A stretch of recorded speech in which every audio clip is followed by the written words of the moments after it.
Hello and welcome to AJ commerce talent hub. मागच्या व्हिडिओमध्ये आपण एक क्वेश्चन घेतला होता, त्याचा आन्सर पाहू आपण. तर क्वेश्चन काय होता, which asset can not be depreciated, म्हणजेच कोणत्या ॲसेटवर डेप्रिशिएशन चार्ज केलं जात नाही. तर त्याचा आन्सर आहे बी. सर आता लँड कसं का, तर लँड कसं का, सर्वात अगोदर हे समजून घ्या की डेप्रिशिएशन काय असते. डेप्रिशिएशन म्हणजेच संपत्ती एखादी खरेदी केली तुम्ही, तर त्याच्या व्हॅल्यूमध्ये काही वेळेनंतर काही दिवसानंतर होणारी घट, त्याच्या व्हॅल्यूमध्ये कमी येणे.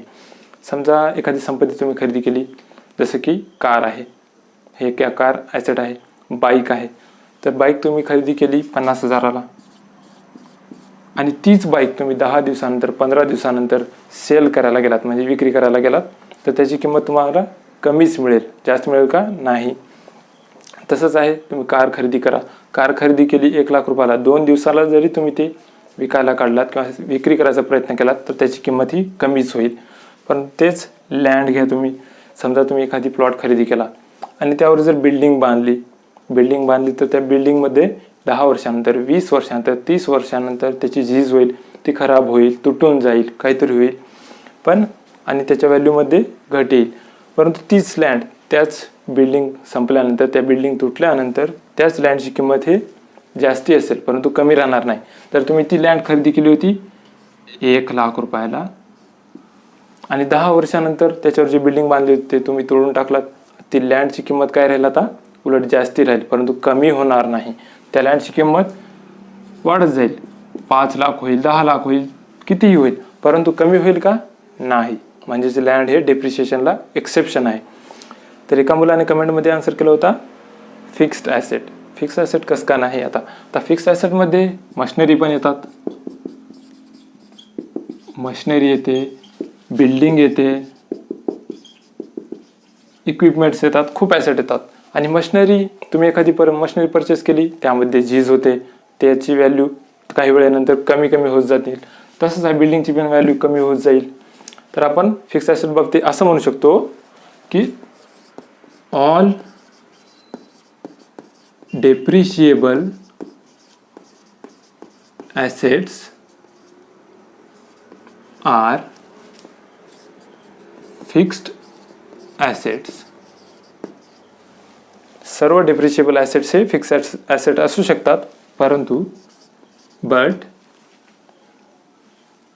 Not all fixed assets are depreciable. सर्व फिक्स ॲसेट हे डेप्रिशिएबल असतात का, नाही. कारण की लँड पण फिक्स ॲसेट आहे, त्याच्यावर आपण डेप्रिशिएशन चार्ज करतो का, नाही. परंतु सर्व डेप्रिशिएबल, ज्याची झीज होते ते फिक्स ॲसेट असू शकतात, परंतु सर्व फिक्स ॲसेट हे डेप्रिशिएबल नसतात. तर त्यानंतर आपण पाहू गोल्डन रूल्स ऑफ अकाउंटिंग. तर हे रूल्स कशाचे आहेत. आपल्या व्यवसायामध्ये समजा व्यवहार होत असतात, खूप जास्त व्यवहार होत असतात, आणि त्यामध्ये जे अकाउंट इन्व्हॉल्व होतात, जे कोणते अकाउंट असेल, कॅश असो, कॅपिटल असो, स्टेशनरी असो, सॅलरी असो, हे सर्व अकाउंट डेबिट होतात का क्रेडिट होतात, कोणत्या रूलनुसार होतात, हे आपण आज पाहणार आहोत. यामध्ये दोन रूल्स आहेत. एक आहे ट्रेडिशनल अप्रोच किंवा त्याला आपण रूल्स पण म्हणू शकतो, आणि सेकंड आहे मॉडर्न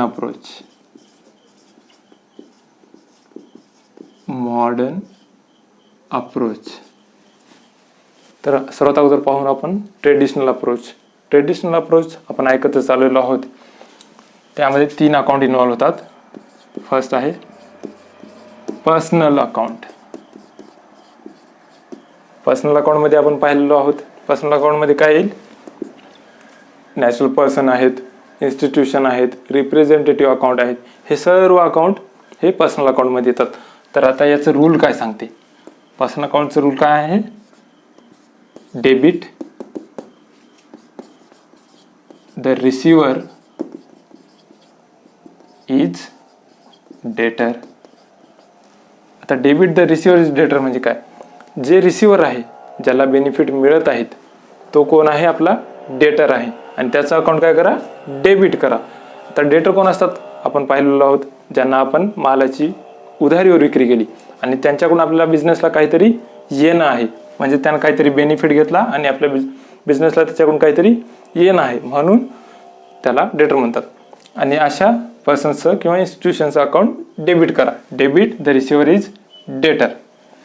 आणि क्रेडिट कोणाचं अकाउंट होईल, credit the giver is creditor. जो देणारा आहे, म्हणजेच आपल्याला काहीतरी त्यांनी उधारीवर मालाची विक्री केली असेल किंवा कच्च्या मालाचा पुरवठा केला असेल, रॉ मटेरियल सप्लाय केलं असेल, हे कोण असतात, आपले क्रेडिटर असतात. क्रेडिटर अजून कोण असतात, जे आपल्याला शॉर्ट टर्म लोन पण प्रोव्हाइड करतात. अशा कोणतीही व्यक्ती किंवा संस्था जे हे सर्व्हिसेस आपल्याला देतात, जे की गिव्हर आहे, तो कोण असतात, आपले क्रेडिटर. आणि त्यांचा अकाउंट आपण काय करतो, क्रेडिट करतो. जो गिव्हर आहे त्याचं अकाउंट हे क्रेडिट होईल आणि तो कोण असतात, आपले क्रेडिटर. आणि यामध्ये काय इन्व्हॉल्व्ह होतात पर्सनल अकाउंटमध्ये आपण पाहिलेलो आहोत. तर आता त्यानंतर आहे real account. Real account. Real अकाउंटचा रूल काय सांगते, डेबिट व्हॉट कम्स इन. आपल्या बिझनेसमध्ये जे येत आहे त्याचं अकाउंट डेबिट करा आणि क्रेडिट व्हॉट गोज आउट. जे आपल्या बिझनेसमधून जात आहे त्याचं अकाउंट क्रेडिट करा. आणि रिअल अकाउंटमध्ये काय ते आपण पाहिलो काल, यामध्ये फिक्स ॲसेट येतात आणि करंट ॲसेट, आणि त्यामध्ये पण टँजिबल ॲसेट आहेत आणि इनटँजिबल ॲसेट आहेत. समजा फिक्स ॲसेटमध्ये मशिनरी, तुम्ही एखादी मशिनरी परचेस केली म्हणजे ते बिझनेसमध्ये आलेली आहे, तर त्याचं अकाउंट काय होईल, debit. Debit what comes in. जे आले त्याचं अकाउंट डेबिट करा. आणि आपल्या बिझनेसमधून काय जाईल, मशिनरी परचेस केल्यानंतर कॅश जाईल, तर credit what goes out. Cash गेलेली आहे, मशिनरीचं अकाउंट डेबिट आणि कॅशचं अकाउंट क्रेडिट होईल. कोणत्या रूलनुसार, रिअल अकाउंटच्या. तर त्यानंतर आहे नॉमिनल अकाउंट. इथंच पाहू आपण nominal account. Nominal account modern अप्रोचला तोपर्यंत टन घेऊ. तर नॉमिनल अकाउंटचं रूल काय सांगते, debit all expenses and losses and credit all incomes and gains. Nominal अकाउंटमध्ये काय इन्व्हॉल्व होते, आपण काल पाहिलोत. खर्च, जसं की सॅलरी आहे, स्टेशनरीज आहेत, वेजेस आहेत आणि ऑफिससाठी काही खर्च केलेला असेल, त्याचे सर्व अकाउंट काय होतात, डेबिट होतात. Debit all expenses and losses. जे काही खर्च आणि नुकसान आहे त्याचं अकाउंट काय करा, डेबिट करा. आणि जे फायदा आहे, आता इन्कम काय असेल आपली, समजा आपल्याला इंटरेस्ट मिळाले, डिव्हिडंड मिळाले, कमिशन रिसिव्ह झाले, जे काही फायदे असतील किंवा गेन असेल, जे काही असेल ते त्याचं अकाउंट क्रेडिट करा. हे आपलं रूल सांगते. तर आता आपण ट्रेडिशनल अप्रोच पाहिली, जे की आपण खूप दिवसापासून शिकत आलेलो आहोत. Debit what comes in, credit what goes out, debit the receiver is debtor, credit the giver is creditor. हे सर्व आपल्याला झालेलं आहे. परंतु अजून एक आहे अप्रोच, जे की मॉडर्न अप्रोच म्हणतो त्याला आपण. मॉडर्न अप्रोच किंवा मॉडर्न रूल आहे ते. यामध्ये 6 आयटम दिलेले आहेत. पहिला आहे ॲसेट्स, दुसरा आहे एक्सपेन्सेस, तिसरा आहे ड्रॉइंग्स, चौथा आहे लायबिलिटी, पाचवा आहे कॅपिटल आणि लास्ट आहे रिव्हेन्यू म्हणजेच इन्कम. आता ॲसेट्समध्ये काय येतात तुम्हाला माहिती आहे, मशिनरी आहेत, बिल्डिंग आहे आणि डेटर्स आहेत. हे सर्व ॲसेट्समध्ये येतात.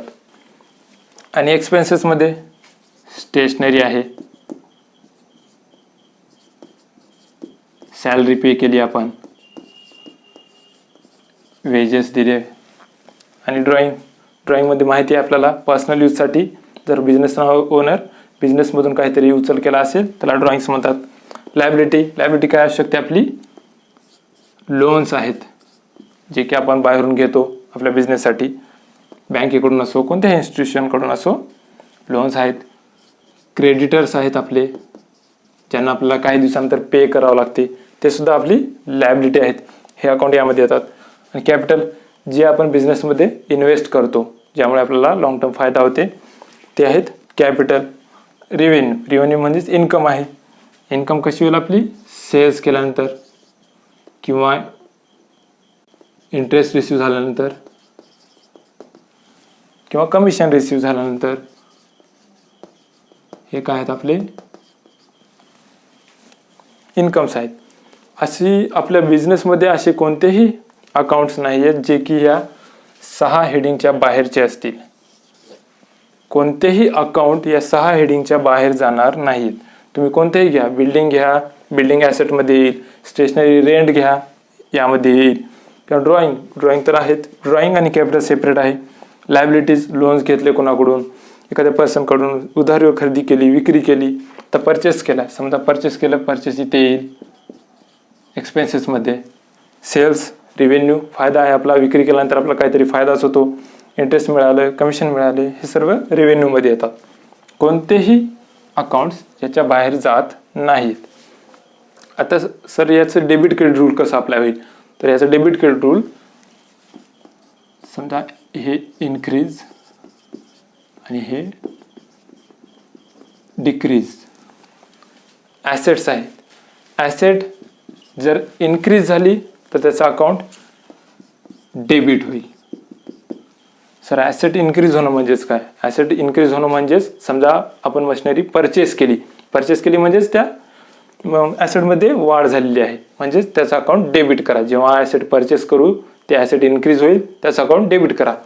आणि जर ते ॲसेट डिक्रीज झाली असेल, कमी झाली असेल, तर त्याचं अकाउंट क्रेडिट करा, त्याचं अकाउंट क्रेडिट होईल.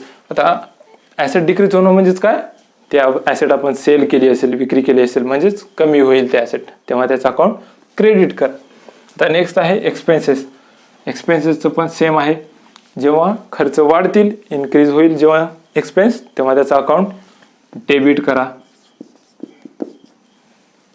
आणि तसंच जेव्हा एक्सपेन्सेस कमी होतील तेव्हा त्याचं अकाउंट क्रेडिट करा. एक्सपेन्सेस इन्क्रीज होणं म्हणजेच खर्च केले असतील आपण कोणत्यासाठी, सॅलरी पे केली असेल, वेजेस पे केले असतील, तर जेव्हा इन्क्रीज होतील एक्सपेन्सेस तेव्हा डेबिट करा. ड्रॉइंग्स जेव्हा पर्सनल यूजसाठी बिझनेस ओनर बिझनेसमधून काहीतरी घेतो तेव्हा त्याचं अकाउंट डेबिट करा. ड्रॉइंग वाढली तर डेबिट होईल आणि जर घटली तर क्रेडिट होईल. हे 3 सेम आहेत. म्हणजेच हे जेव्हा वाढतील, जेव्हा इन्क्रीज होतील त्यांचं अकाउंट डेबिट होईल, आणि जेव्हा हे डिक्रीज होतील त्यांचं अकाउंट हे क्रेडिट होईल. त्यानंतर आहे हे लायबिलिटी जेव्हा इन्क्रीज होईल त्याचं अकाउंट क्रेडिट होईल. आता क्रेडिट कसं का? कारण की जर समजा आपण लोन घेतलोत, म्हणजेच बाहेरून लोन घेतलो, ते इन्क्रीज होईल, आपोआप इन्क्रीज होईल, आणि काही वेळेनंतर आपल्याला ते पे करावे लागेल. ते आपण ठेवून थोडीच घेऊ शकतो, लायबिलिटी आहे ती आपली. बाहेरून आपण लोन घेतलो ते कधी ना कधी आपल्याला पे करायचं आहे, आणि आपण क्रेडिटर कोणाला मानतो? ज्यांना आपण काहीतरी देणार आहोत, म्हणजेच लायबिलिटी पण आपल्याला कधी ना कधी ते पे करावे लागतील.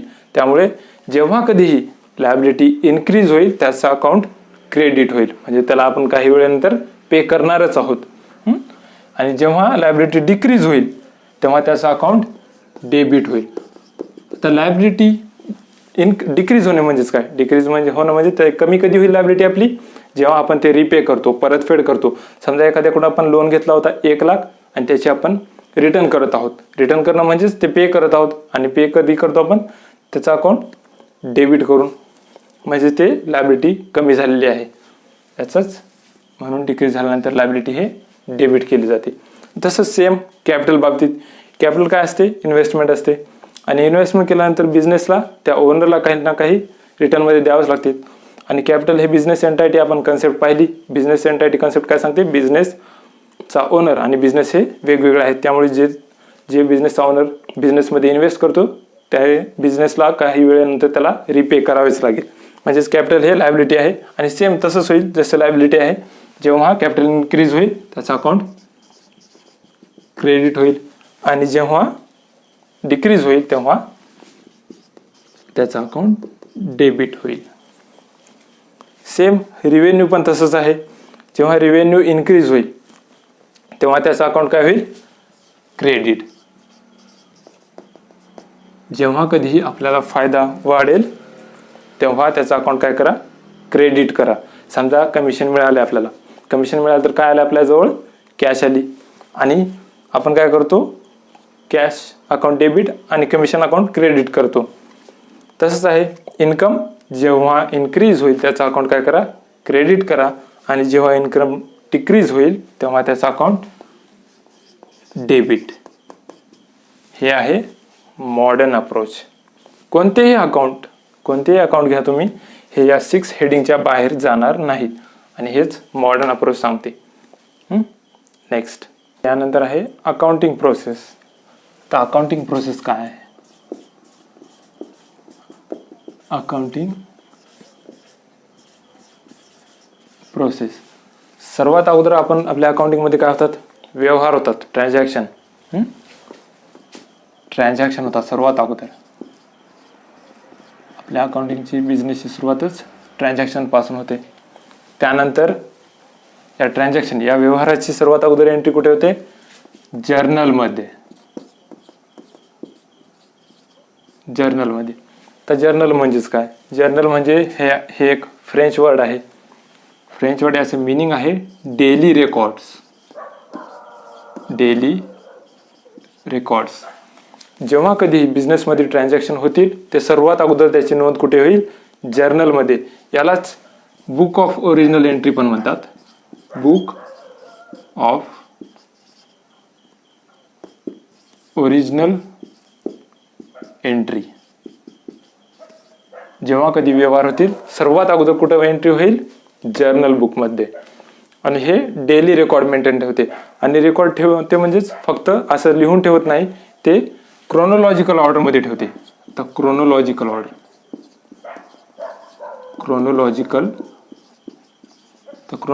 ऑर्डर म्हणजे काय, date wise entry.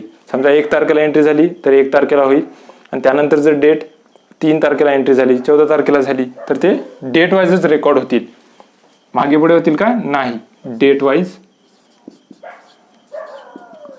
Entry. Journal नंतर लेजर. तर लेजरमध्ये काय केलं जातात, जर्नलमध्ये जे एंट्री केले जातात, सगळ्यात अगोदर व्यवहार होतात, व्यवहारानंतर जर्नलमध्ये त्या एंट्रीज रेकॉर्ड केल्या जातात आणि लेजरमध्ये त्या प्रत्येक अकाउंटचं सेपरेट अकाउंट तयार केलं जाते. ते आपण नंतर पाहू, ते लेजर. आणि त्यानंतर आहे ट्रायल बॅलन्स. जे सेपरेट अकाउंट आपण तयार करतो त्याची बॅलन्सिंग करतो आपण. बॅलन्सिंग जे आहे ते कुठे लिहितो आपण, त्याचं बॅलन्स केल्यानंतर ट्रायल बॅलन्समध्ये. आणि या ट्रायल बॅलन्सवरून फायनान्शियल स्टेटमेंट तयार केले जातात. ही आपली लास्ट स्टेप आहे, फायनान्शियल स्टेटमेंट्स. यामध्येच आपण काय करतो, ट्रेडिंग अकाउंट तयार करतो, प्रॉफिट अँड लॉस अकाउंट तयार करतो आणि बॅलन्स शीट अकाउंट तयार करतो. ही आपली फायनल स्टेप आहे. तर हे आहे अकाउंटिंग प्रोसेस. आणि सर्वात अगोदर आपण पाहणार आहोत जर्नल. तर अगोदर आपण जर्नलचा प्रोफॉर्मा पाहू, त्याला फॉर्मॅट पण म्हणतो. प्रोफॉर्मा और फॉर्मॅट ऑफ जर्नल.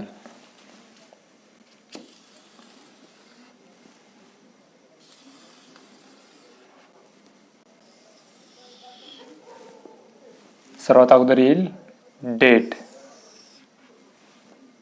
इथे येईल डेट. नंतर आहे पर्टिक्युलर. आणि त्यानंतर येईल LF, त्यानंतर डेबिट अमाऊंट आणि क्रेडिट अमाऊंट. सर्वात अगोदर इथं डेट येईल, जे काय आहे इयर, मंथ अँड डेट.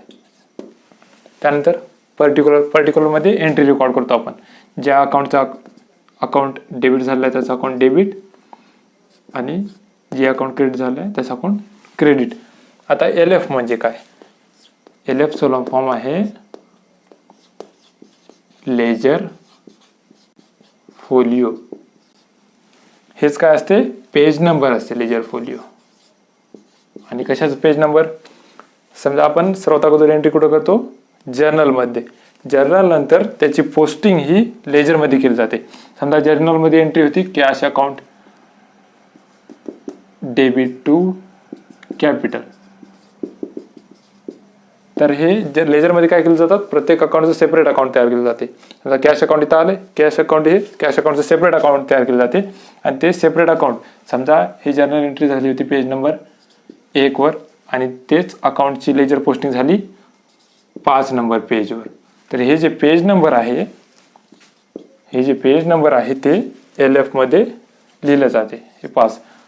परंतु आपण जर्नल एंट्रीज करताना हे लिहिणार नाही, याची काही गरज नाही. फक्त माहिती राहण्यासाठी मी हे लिहून दिलं. लेजर फोलिओ म्हणजे पेज नंबर असते. तर त्यानंतर हे जे अमाऊंट आहे ती अमाऊंट लिहितो आपण डेबिट क्रेडिट. आणि जेव्हा एंट्री झाल्यानंतर खाली लिहितो आपण, याला नरेशन म्हणतो. हे बिईंग पासून स्टार्ट करतो आपण. आणि हे नरेशन काय असते? नरेशन हे एक एक्सप्लेनेशन असते. जे आपल्या व्यवहारामध्ये झाले आपण ते शॉर्टमध्ये इथं एक्सप्लेन करायचं राहते.